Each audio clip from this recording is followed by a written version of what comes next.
Winter is coming, and I want you to know that when it comes, I want you prepared. Because if you manage this well, it'll be the best time of your life. If you manage it poorly, if you let fear take you over, you're gonna have some real problems. You wanna be prepared for winter. You wanna make winter your season. You wanna make it so when everybody else freaks out, you grow. This is your greatest time. It's the best time of year because the competition goes away. Because people get fearful, they don't market, they don't spend, their business shrinks, and the few people who find the way to push through with the right psychology and the right skills, the right tools, if you dominate in winter, you'll dominate the rest of your life. The biggest challenge I find with young entrepreneurs is they'll tell me, I can't grow because I don't have the right people. I don't have enough capital. I don't have the right strategy. But you know what? Nobody does in the beginning, my friends. Instead of looking at what resources you're missing, you have to remember the resources you need are available if you're resourceful. Resourcefulness is the ultimate resource.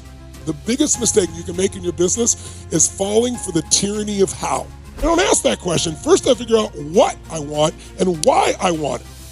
If you get a big enough why, you can figure out how.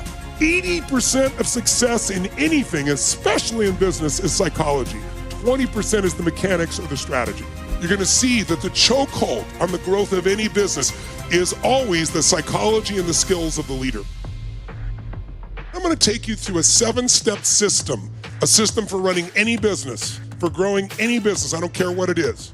We call these the 7 forces of business mastery. First step is you gotta know where you really are. You gotta know where you really are in your business, and you need to create an effective business map to go from where you are to where you wanna be.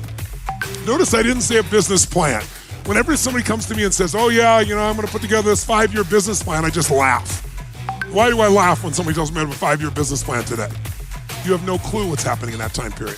What you need is a map.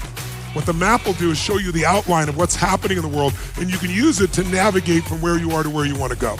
Second thing we need to do, we need constant strategic innovation. All business is really 2 things. What is it? Innovation and marketing. The problem is most people innovate when they feel they have to. But if you do a once-a-year innovation dance, you're not going to get where you want to go. You got to build innovation into your culture. Third, we need to make sure that we understand how to connive, that means constant never-ending improvement, of world-class strategic marketing. We want to make sure that we constantly focus on sales mastery systems. It's one thing to market, but you got to then convert that to sales. If you only have a business with no salespeople, it's the first thing you should change. 5 is we need to constantly anticipate the power of financial and legal issues. If you're going to be great in business, you have to know enough about lawyers, you have to know about the law, you have to know enough about marketing so you can run those people. Number 6, constant optimization and maximization of the people, the culture, the processes, and the execution. The 7th thing, the outcome of everything you do in business is create a what? Raving fan. And this is how you're going to get from where you are to where you want to be. Being in business is like being a gladiator. You gotta be a gladiator. You gotta be able to step into the arena knowing you could die and go, not me. I'm gonna dominate, I'm gonna break through, I'm gonna make it happen. That is the only psychology that'll help you succeed. Who's got this? Who understands what I'm talking about? Make some noise if you got it.